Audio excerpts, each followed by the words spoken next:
विश्वास उर्फ लाला त्रिपाठी व उसकी गैंग का आखिर क्या मामला था, आइए जानते हैं इस पूरी खबर में।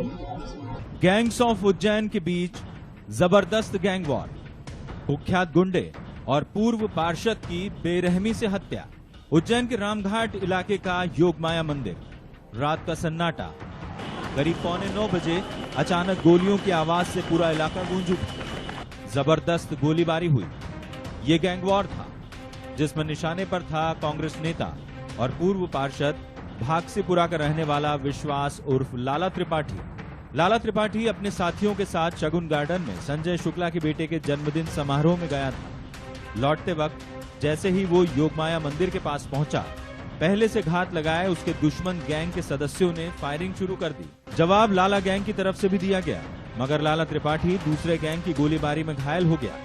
घायल हालत में ही वो योगमाया मंदिर की तरफ भागा। दोनों गुटों के बीच आमने सामने जबरदस्त फायरिंग शुरू होने से भगदड़ मच गई। इसी बीच लाला और उसके साथी खैया होते हुए झाड़ू वाली गली की तरफ भागे। हमलावरों ने लाला के साथी रवि पचौरी को गली के मोड़ पर ढेर कर दिया और लाला के पीछे लग गए। लाला ईश्वर गडरिया के घर में घुस गया और वहीं पर उसके पीछे आए अजय और आशीष ने लाला के सिर पर 3 फायर किए, जिससे उसका भेजा उड़ गया। अजय और आशीष जब ईश्वर के घर से निकले तो लोगों ने उन्हें घेर लिया और जबरदस्त पिटाई के बाद पुलिस के हवाले कर दिया।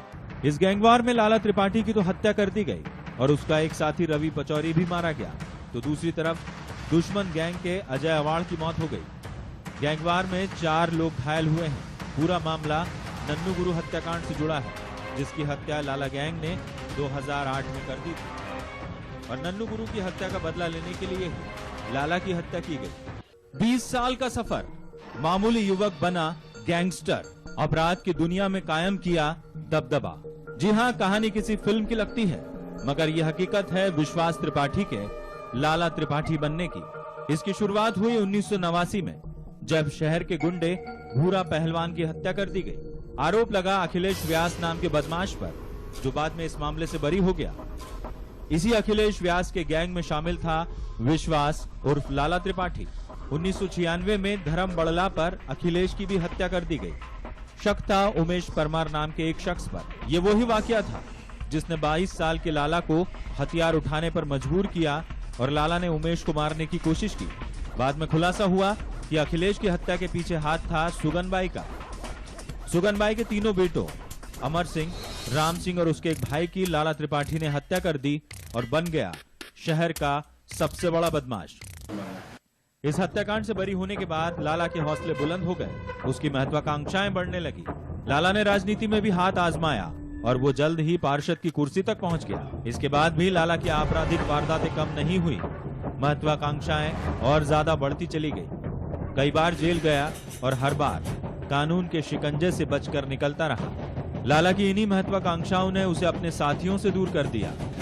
पहले उसका दाहिना हाथ धर्मेंद्र चौरसिया उससे अलग हुआ और फिर नन्नू गुरु। नन्नू और लाला अपराध की दुनिया के हमसफर होने के साथ साथ हमराज भी थे। दोनों के बीच तल्खी बढ़ी और ये उस समय ज्यादा बढ़ गई जब 2008 के विधानसभा चुनाव के दौरान दोनों आमने सामने आ गए। नन्नू गुरु ने प्रतिद्वंदी का समर्थन कर लाला को चुनाव हरवा दिया। यहां से दोनों एक दूसरे के कट्टर दुश्मन बन गए। 19 दिसंबर 2008 को लाला ने नन्नू गुरु की हत्या कर दी और उसके बाद से शुरू हो गया गैंग्स ऑफ उज्जैन के बीच गैंग वॉर। रविवार को नन्नू गुरु की गैंग को मौका मिला और लाला की गैंग पर हमला किया गया। लाला अपनी जान बचाकर भागा, खूब भागा।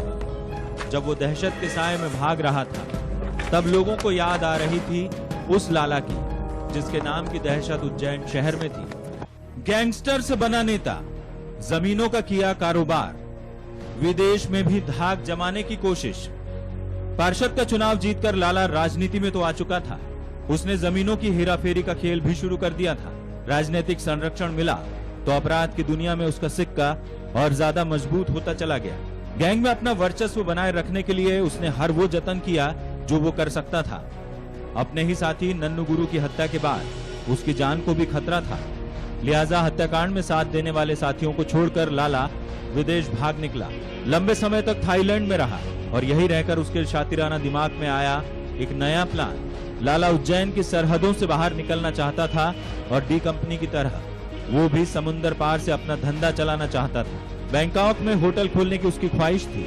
होटल के लिए पैसों का इंतजाम करने 3.25 साल बाद वो वापस भारत लौटा, लेकिन उज्जैन पुलिस ने 5 मार्च 2012 को उसे इंदौर से गिरफ्तार कर लिया।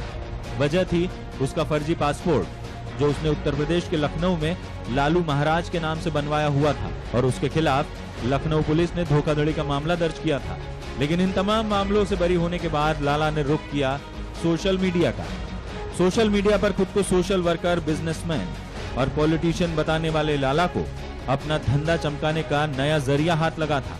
हत्या से महज 12 घंटे पहले ही उसने फोटो और वीडियो भी शेयर किया था, जिस पर उसके दोस्त अश्विन शास्त्री का कमेंट था कि इस शान के लिए हमारी जान भी हाजिर है। लाला सोशल साइट के जरिए गैंग को मजबूत करने के साथ साथ धंधे को भी मजबूत करना चाहता था, लेकिन वो ये भूल गया कि जिस दोस्त नन्नू गुरु की वजह से वो इन ऊंचाइयों तक पहुंचा था, उसके साथ ही उसकी ताक में बैठे हैं। नतीजा एक खतरनाक गैंग वॉर, जिसमें लाला के साथ उसके 2 साथियों की मौत हो गई और 6 लोग घायल हो गए। ये सब कुछ हुआ लाला की महत्वाकांक्षा के कारण, जिसके कारण उसने तमाम लोगों को दरकिनार कर दिया था।